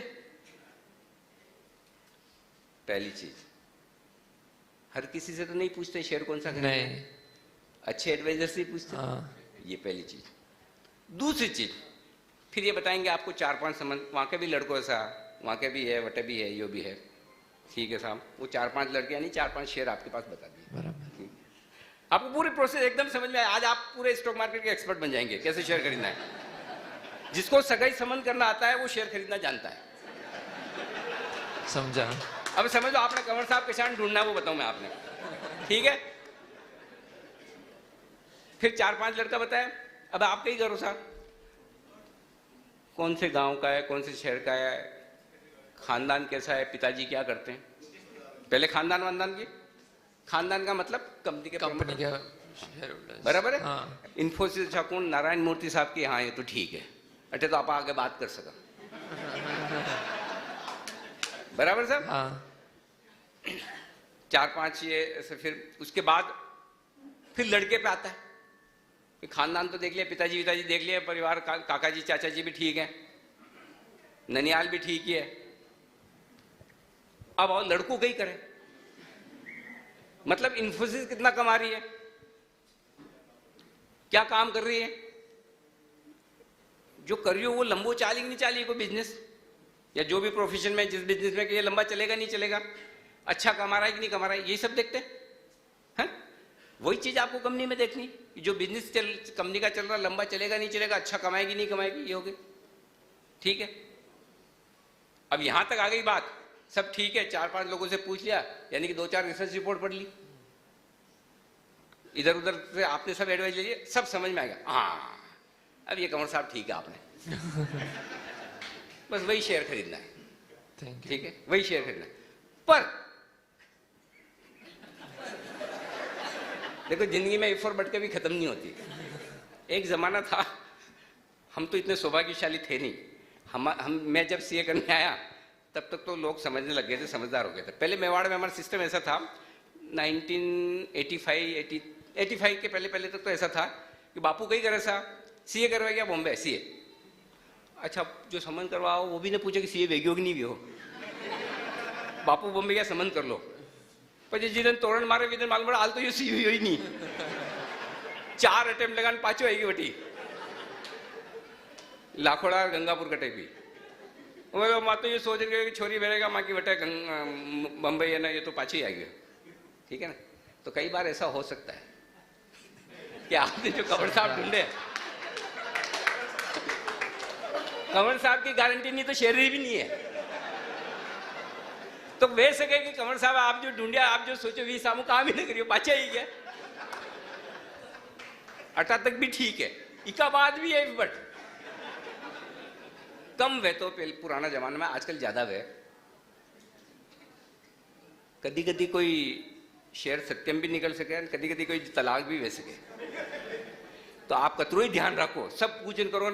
36 गुण भी मिलाया वहां, 28 मिलियन 20 मिलियन 22 मिलियन है ना, सब देख दिखान सब मिलाए भी का बाद भी, उसके बावजूद कोई शेयर ऐसा भी निकल सकता है जो बिल्कुल कंपनी बंद हो जाए. बहुत सारी होती है जिसको आप सब कुछ अच्छा समझ के करते हैं. So that risk when you carry in your life, why don't you accept that risk is there in financial market as well. You can't get into all those things. मैं आपका दिल नहीं पढ़ सकता, मैं आपका दिमाग नहीं पढ़ सकता, आप मेरा नहीं पढ़ सकते। Right? जो ड्यू डिलीजेंस हम हमारे हिसाब से कर सकते हैं, जो प्रिकॉशन ले सकते हैं, पंडित जी से भी पूछ लिया, 4 लोगों से भी पूछ लिया, कर लिया, उसके बाद भी हमारा नसीब है आ जाएगी बच्ची वापस घर पे, और क्या करेंगे अगर समझ नहीं चला तो। सो अब की बार घर में जब बच्चों के संबंध हो तो क्लोजली पापा के साथ रहना। Okay sir, thank you. Share खरीदना तो सीख ही जाओगे। Thank you. सर एक क्वेश्चन पूछना था आपसे। जी। मैं ये पूछना चाहती हूँ अभी फ्यूचर में कौन से बिजनेस ट्रेंड्स है जिसमें इन्वेस्ट करना चाहिए?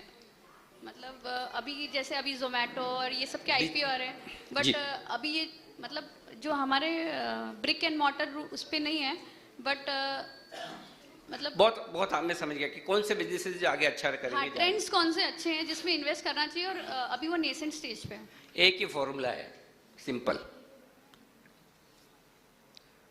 उस बिजनेस में पैसा डालिए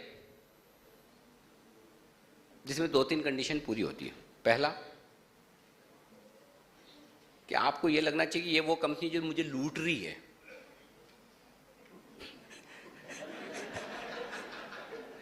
कैसे?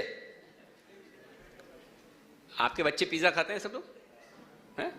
वो 500 रुपए का आता है डोमिनोज का इतना सा पिज्जा। ये पिज्जा क्या है मुझे बताओ? अपने घर में बनने वाली रोटी जैसे उसका बेस है, गोल गोल, शेप भी वही है, थिन क्रस्ट तो रोटी जैसे ही है। ऊपर क्या लगा हुआ है? सब्जी अपने अलग से बनती है, उसने ऊपर ही डाल दी। हम घी लगाते हैं, वो चीज लगाता है, वही है ना। यही पिज्जा वाली रेसिपी आप घर में बना 50 रुपए में बन जाएगी, और वो कितना ले रहा है? 500। अब आपको एक चैलेंज है, जितने भी अपने दादा लोग हैं, मतलब ग्रैंडफादर टाइप के, जिनके घर में पोते हैं, सर आप भी एक बार कोशिश करके देखो अपने पोतों को कि पिज्जा नहीं मिलेगा।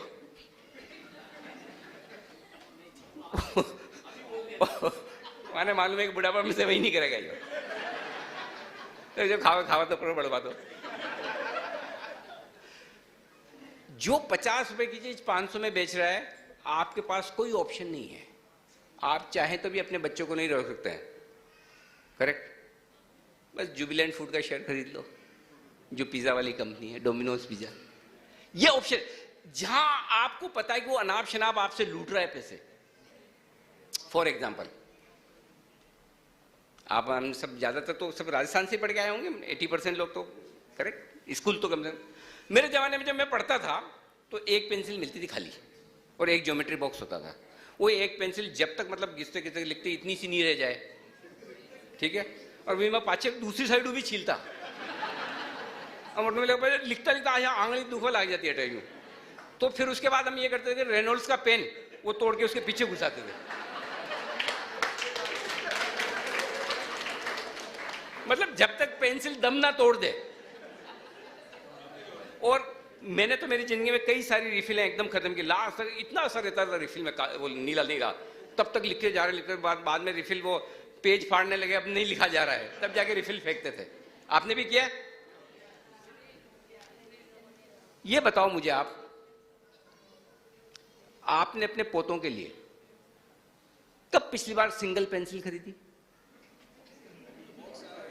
बॉक्स आते हैं बॉक्स। आपके घर में फॉरगेट इतना सा अगर 1 इंच भी कोई पेन, बॉल पेन जो खत्म हुआ तो मुझे बता दो। नहीं, आप देखो बच्चों को देखो, एक ही ज्योमेट्री बॉक्स मिलेगा, एक ही पेंसिल मिलेगी, एक पेन मिलेगा। बोले नहीं पढ़ाना तो मत पढ़ाओ।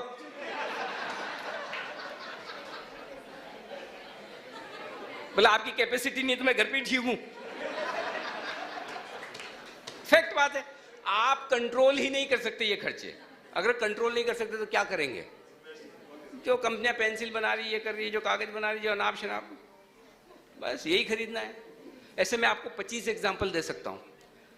हमारे तो क्या होता था, जो बचपन में जैसे छुट्टियां हुई, मामा के यहाँ चले गए, नाना सा नानी सा के पास में, या दादा दादी के पास में, या तो गंगापुर जाना है या कपासन जाना है। 2 ही ऑप्शन थे। एंड 1.5 महीना, 2 महीना, 3 महीना, जितनी गर्मी की छुट्टियां में बैठे ही रहना। आप बताओ अभी आजकल के बच्चों को सब प्लानिंग है, इस साल सिंगापुर जाना है, इस साल लंदन जाना, इस साल स्विट्जरलैंड, भेज के देख लो। नाना नानी दादाजी के 7 दिन रह जाए तो मेहरबानी समझो। चीजें बदल रही, खर्चा अब आप उनको रोक ही नहीं सकते।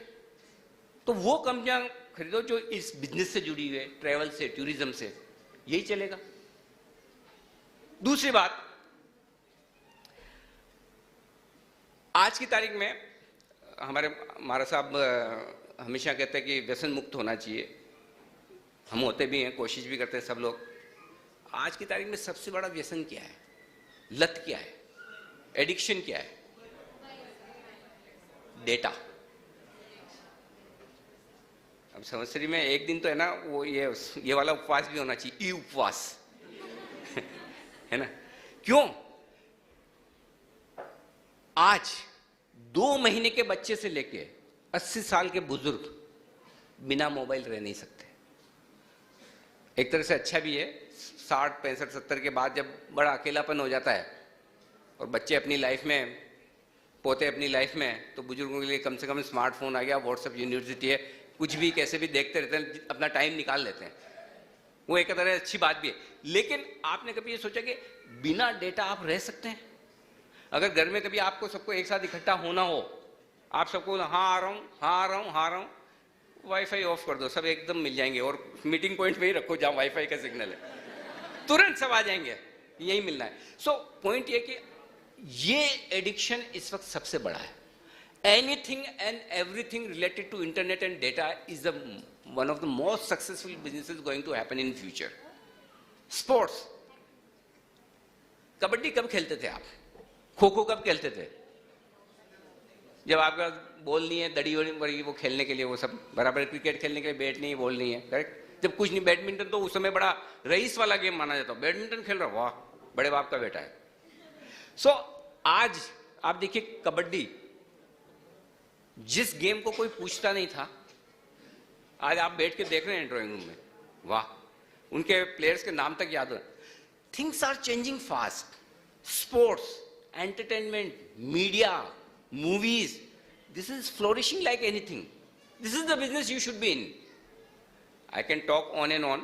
So simple thing is, whatever you ask, कि वो बिजनेस करो जो आपको नहीं, आपकी नेक्स्ट जनरेशन को पसंद है। आपकी नेक्स्ट जनरेशन भी नहीं, अगर आपकी उम्र 60 साल से ऊपर है, तो आपका जो अभी अभी पोता पोती पैदा हुआ है, वो क्या कर रहा है, वो क्या चीजें कंज्यूम कर रहा है, वो क्या देख रहा है, वही बिजनेस चलेंगे।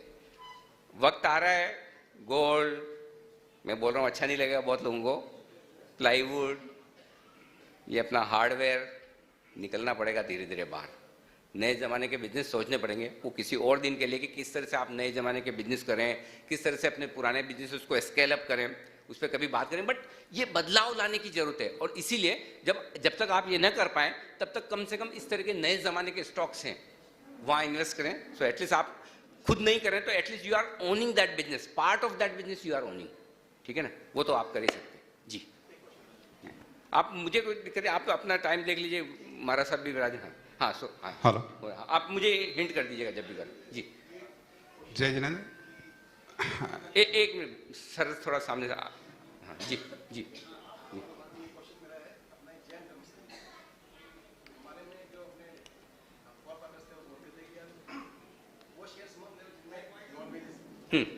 आप शेयर लेंगे तो आपकी हिस्सेदारी होगी और उससे करेक्ट।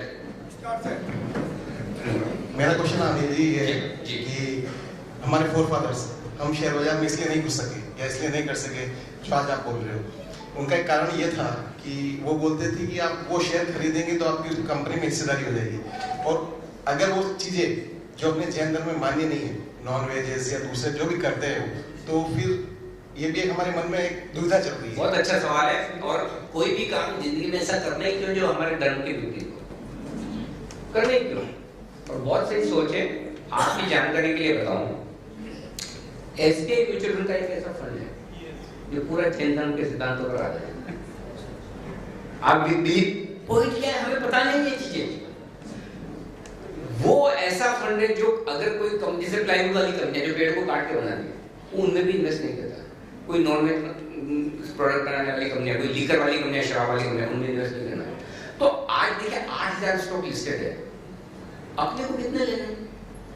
अपने को जितने लेने हैं वो अपने धर्म के मुताबिक आराम से मिलते हैं। कहीं भी अपने को अपने सिद्धांतों के साथ कहीं कोई समझौता करने की बिल्कुल भी जरूरत नहीं है, और उसके बावजूद आप पैसा बना सकते हैं। तो ऐसा ना सोचे कि मतलब तरीके सब हैं, और हमें वो करना भी चाहिए, और अच्छी भावना है कि हम उसके साथ बढ़े। जी सर, हमें कितने शेयर्स में डालना चाहिए, या कितना स्प्लिट कम होनी चाहिए या ज्यादा होना चाहिए, या सेगमेंट कितने में इन्वेस्ट करना चाहिए? नंबर ऑफ शेयर्स कितने होने चाहिए? शादी हो गई आपकी? कितने बच्चे हैं? 2 बच्चे। बस? हाँ। और क्या प्लान है? बस कुछ नहीं। क्यों?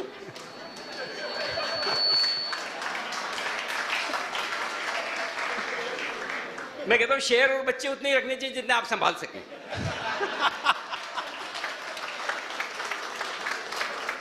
बनाने में तो क्रिकेट टीम बना लें, अपने को ही बड़े कर लें। सो पॉइंट ये, नो डाउट बच्चे 2 ठीक हैं, लेकिन शेयर आप 2 से ज्यादा कर सकते हैं। पॉइंट ये कि जितने आप पोर्टफोलियो में स्टॉक संभाल पाए, जितने देख पाए, ऐसा नहीं कि लेके आज छोड़ दिया। ऐसा तो नहीं है ना बच्चे पैदा किए छोड़ दिए अपने आप हो जाएंगे बड़े, भगवान का आशीर्वाद है। आपको हर रोज देखना पड़ता है, हर रोज उनका ध्यान रखना पड़ता है। बीमार तो नहीं हो रहा है, खाया टाइम से खाया नहीं खाया, स्कूल जा रहा है नहीं जा रहा है, पढ़ाई कर रहा है नहीं कर रहा है, सारी चीजें देखते हैं ना। सही। वही चीज शेयरों के साथ है, बच्चों की तरह पालिए। और अगर किसी आप में से, हमारे में से किसी के बच्चे तो होंगे किसी क्लास में फेल हुए वही होंगे, सही। घर से निकाल दिया नहीं ना, तो कभी कोई शेयर नहीं भी चलता है, कोई बात नहीं, इस साल नहीं चला अगले साल चलेगा। लाइन पे आ रहा है नहीं आ रहा, हाँ बच्चे का कान पकड़ के ला सकते हो, ऐसी मेरी गलतफहमी है आए नहीं आए अलग बात है, हमको लगता है बच्चे को हम सुधार देंगे।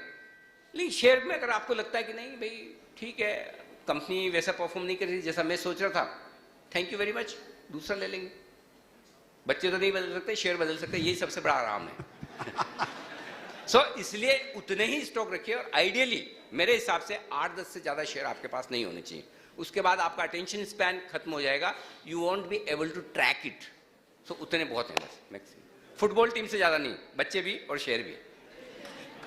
जी जी जी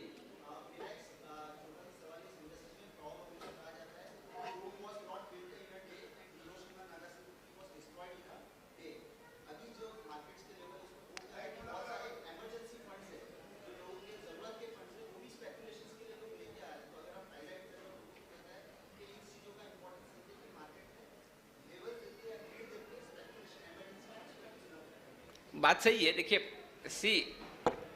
कौन क्या कर रहा है उस पर मेरा कोई कंट्रोल है नहीं, कौन क्या सोच रहा है उस पर है नहीं, कौन क्या कह रहा है उस पर है नहीं।